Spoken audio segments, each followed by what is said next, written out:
Hi, I'm Kimberly, and welcome to As I've Seen It.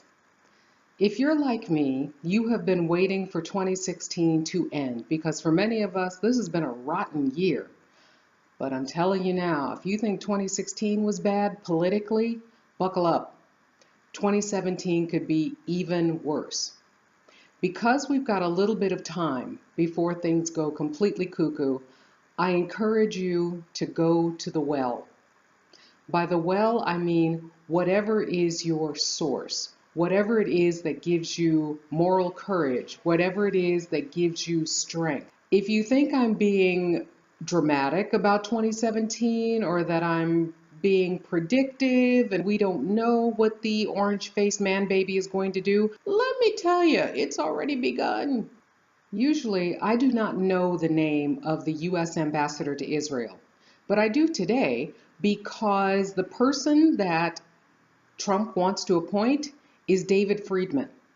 And David Friedman is a problem because he doesn't believe in a two-state solution for Israel and Palestine, something that's been settled U.S. policy for decades. He not only believes that Israelis should settle the West Bank, he belonged to an organization that helped raise funds so that Israelis could settle the West Bank. In addition to that, he wants to move the U.S. Embassy from Tel Aviv to Jerusalem. He has views that will anger the entire Arab world. China is talking about using military force to make Taiwan part of China again. Why? Because not only did Orange Faced Man Baby accept a call from the Taiwanese president, Orange Faced Man Baby is saying, why do we need to abide by the one China policy? On December 19th, the U.S. Electoral College will officially place Donald Trump in office for, I can't say it. It seems like a fitting, disastrous end to a, politically disastrous year. But 2017 is going to be something else. And that will begin right away in January. First of all, the 115th Congress will be sworn in. This is the Congress that wants to repeal Obamacare, cut Medicare, cut Medicaid, cut food stamps, cut Social Security.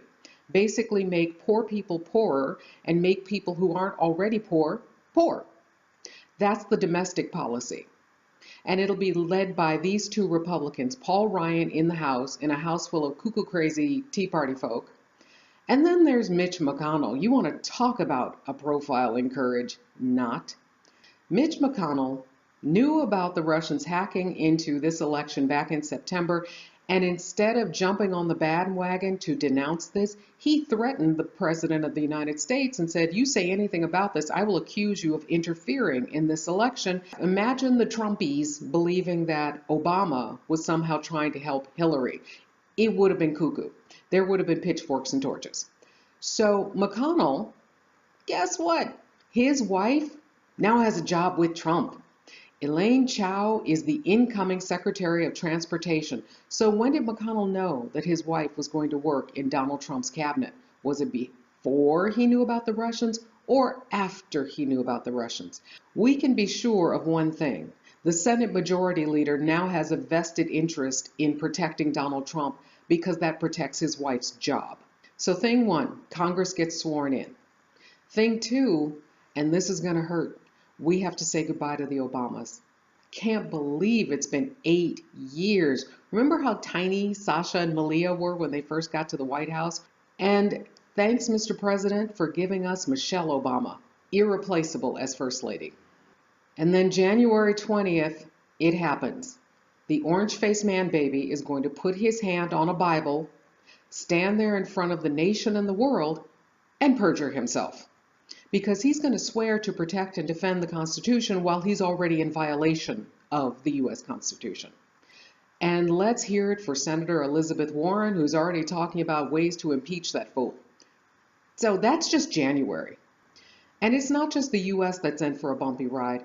My friends across the pond in the U.K., they voted for Brexit in June. Everyone's going to talk about the Brexit. It hasn't happened. That was a referendum vote. Madam Unelected, Theresa May, is planning to launch the actual Brexit at the end of March. This despite what's coming out of the EU going, yeah, we're not giving you the trade deal you think you're getting.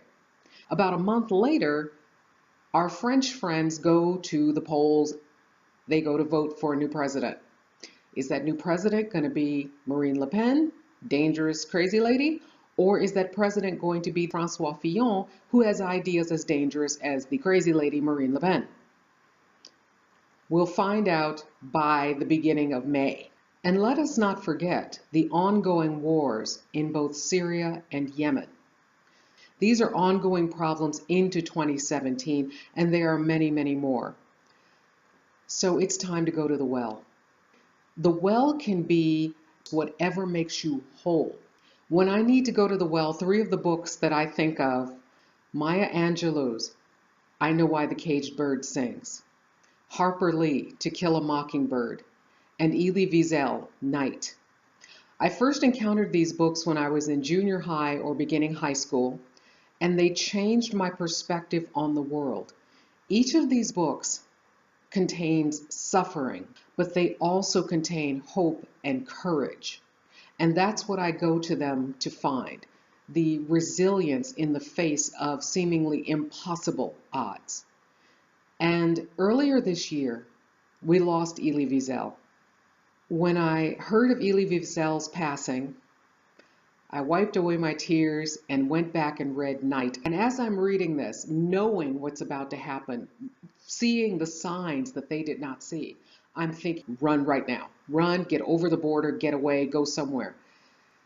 And I got to tell you, as we approach 2017, there are parts of me looking around the world saying, run. It's time to go. It's time to run. We can't run.